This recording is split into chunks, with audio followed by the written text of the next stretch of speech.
ओम नमो नारायण। एक बार इंद्र आदि देवताओं के साथ ब्रह्मा जी कैलाश पर्वत पर पहुंचे। वहां उन्होंने देखा कि रुद्रदेव शंकर परम तत्व के ध्यान में मग्न हैं। मैंने प्रणाम करके उनसे पूछा कि हे सदाशिव, आप किस देव का ध्यान कर रहे हैं? ब्रह्मा जी पूछते हैं कि मैं तो आपसे अतिरिक्त अन्य किसी देवता को नहीं जानता। इन सभी देवताओं के साथ उस परम सार तत्व को जानने की मेरी इच्छा है, अतः आप उसका वर्णन करें। मैं तो सर्वफलदायक, सर्वव्यापी, सर्वरूप, सभी प्राणियों के हृदय में उपस्थित परमात्मा तथा सर्वेश्वर उन भगवान विष्णु का ध्यान करता हूँ। हे पिता, मैं उन्हीं विष्णु की आराधना करने के लिए मैं शरीर में भस्म तथा सिर पर जटा धारण करके व्रताचरण में नित रहता हूँ। शिव जी ब्रह्मा जी से इस प्रकार कह रहे हैं, जो सर्वव्यापक, जयशील, अद्वैत, निराकार एवं पदनाम है, जो निर्मल तथा पवित्र हंस स्वरूप है, मैं उन्हीं परम पद परमेश्वर भगवान श्री हरि का ध्यान करता हूँ। इस सार तत्व के विषय में उन्हीं के पास चलकर हम सभी को पूछना चाहिए।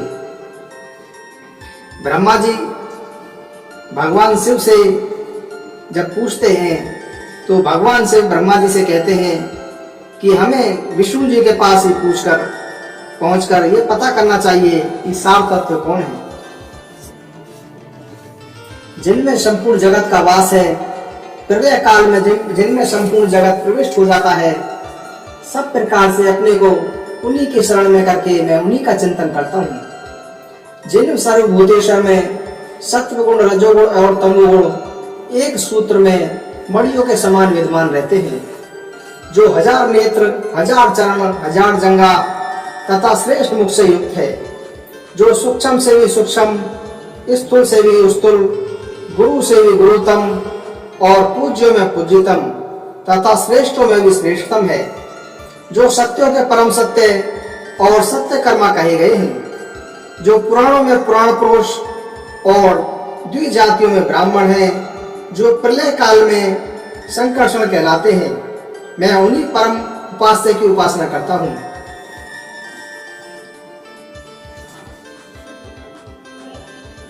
ब्रह्मा जी ने कहा कि जिन सत असत से परे,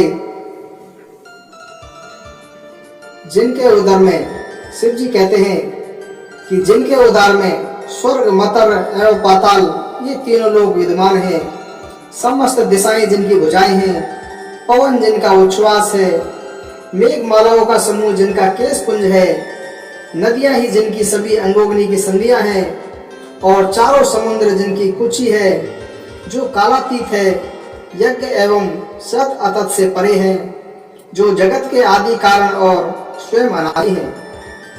ऐसे उन नारायण का मैं चिंतन करता हूँ, जिनके मन से चंद्रमा, नेत्रों से सूर्य और मुख से अग्नि उत्पन्न है, जिनके चरणों से पृथ्वी की, कानों से दिशाओं की और मस्तक से स्वर्ग की सृष्टि हुई है, जिन परमेश्वर से सर्ग, पितृसर्ग, वंश, मनवंतर तथा वंशानुरूपित प्रवर्तित हुआ है।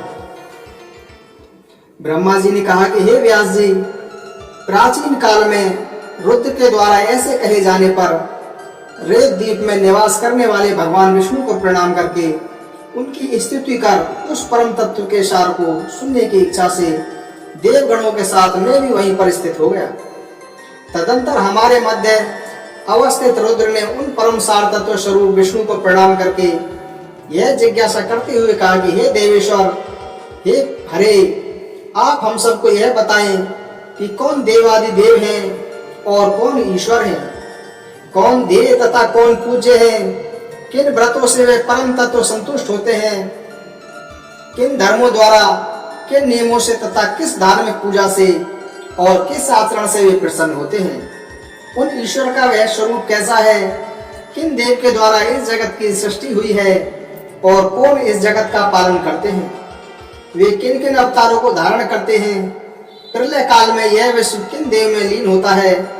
सर्ग प्रतिसर्ग वंश तथा मनवंतर किन देव से परिवर्तित होते हैं और यह सब किन देव में प्रतिष्ठित हैं? हे हरे, इन सभी के विषयों के साथ अन्य जो विसार तत्व है उन्हें बताएं। इसके साथ ही हे परमेश्वर के महात्म तथा ध्यान योग के विषय में भी बताने की कृपा करें।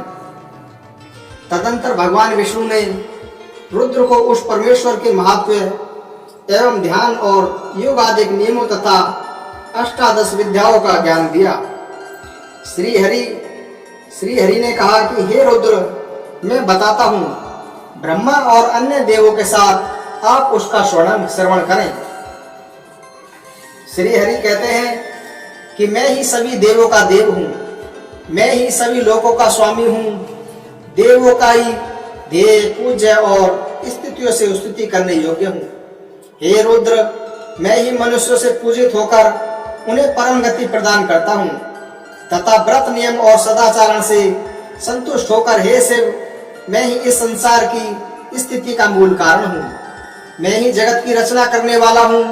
हे शंकर, मैं ही दुष्टों का निग्रह और धर्म की रक्षा करता हूँ, मैं ही मत्स्य आदि के रूप में अवतरण होकर अखिल भूमंडल का पालन करता हूँ। मैं ही मंत्र हूँ और मैं ही मंत्र का अर्थ हूँ, मैं ही पूजा तथा ध्यान के द्वारा प्राप्त होने वाला परम तत्व हूँ। मैंने ही स्वर्ग आदि की सृष्टि की है और मैं ही स्वर्ग आदि भी हूँ। मैं ही योगी आदि योग और पुराण हूँ, ज्ञाता श्रोता और मनन करता मैं ही हूँ, वक्ता और संभाषण का विषय मैं ही हूँ। इस जगत के समस्त पदार्थ मेरे ही स्वरूप हैं और मैं ही सब कुछ हूँ। मैं ही भोग और मोक्ष का प्रदायक परम देव हूँ। हे रुद्र, ध्यान पूजा के उपचार और मंडल आदि सब कुछ मैं ही हूँ। हे शिव, मैं ही संपूर्ण वेद हूँ, मैं ही इतिहास स्वरूप हूँ, मैं ही सर्व ज्ञान में हूँ, मैं ही ब्रह्म और सर्वात्मा हूँ, मैं ही ब्रह्मा हूँ, मैं ही सर्वलोक में हूँ तथा मैं ही सभी देवों का आत्म स्वरूप हूँ। मैं ही साक्षात सदाचार हूँ, मैं ही धर्म हूँ, मैं ही वैष्णव हूँ, मैं ही वर्णाश्रम हूँ, मैं ही सभी वर्णों और आश्रमों का सनातन धर्म हूँ। हे रुद्र, मैं ही यम नियम और विविध प्रकार का रथ हूँ, मैं ही सूर्य चंद्र एवं मंगल आदि ग्रह हूँ। प्राचीन काल में पृथ्वी पर पक्षीराज गरुड़ जी तपस्या के द्वारा मेरी ही साधना की थी। उनकी तपस्या से संतुष्ट होकर मैंने उनसे कहा था कि आप मुझसे अभिष्ट वर मांग लें। उस समय गरुड़ जी ने कहा कि हे हरि, नागों ने मेरी माता विनीता को दासी बना लिया है। हे देव, आप प्रसन्न होकर मुझे यह वर प्रदान करें कि मैं उनको जीतकर अमृत प्राप्त करने में समर्थ हो सकूं और माँ को नागों की माता कद्रु की दास्ता से मुक्त करा सकूं। मैं आपका वाहन बन सकूं, महान बली, महान शक्तिशाली, सर्वज्ञ और नागों को विदीर्ण करने में समर्थ हो सकूं तथा जिस प्रकार पुराण संहिता का रचनाकार हो सकूं वैसा ही करने की कृपा करें। श्री विष्णु जी बोले कि हे पक्षीराज गरुड़, आपने जैसा वर मांगा है वैसा ही सब कुछ होगा। आप नागों की दास्ता से अपनी माता विनीता को मुक्त करवा सकेंगे। सभी देवताओं को जीतकर अमृत ग्रहण करने में आपको सफलता प्राप्त होगी। अत्यंत शक्ति संपन्न होकर आप मेरे वाहन होंगे। विश्व के विनाश की शक्ति भी आपको प्राप्त होगी। मेरी कृपा से आप मेरे ही महत्व को कहने वाली पुराण संहिता का पठन करेंगे। मेरा जैसा स्वरूप कहा गया है वैसा ही आप में भी प्रकट होगा। आपके द्वारा प्रणीत यह पुराण संहिता आपके गरुड़ नाम से लोक में प्रसिद्ध होगी। हे विनीतासूत, जिस प्रकार देव देवों के मध्य में ऐश्वर्य और श्री रूप में विख्यात हूँ, उसी प्रकार हे गरुड़, सभी पुराणों में यह गरुड़ महापुराण भी ख्याति अर्जित करेगा। जैसे विश्व में मेरा कीर्तन होता है वैसे ही गरुड़ के नाम से आपका भी संकीर्तन होगा।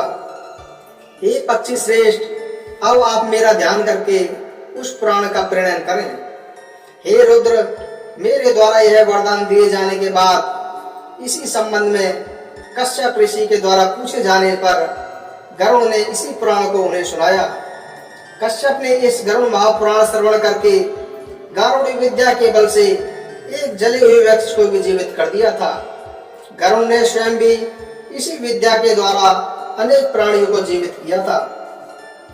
ओम श्री नारायणे नमः। श्रीमन्नारायण नारायण नारायण, श्रीमन्नारायण नारायण नारायण, श्रीमन्नारायण। दोस्तों, उम्मीद है वीडियो आपको पसंद आई होगी। चैनल को सब्सक्राइब, लाइक और शेयर करें।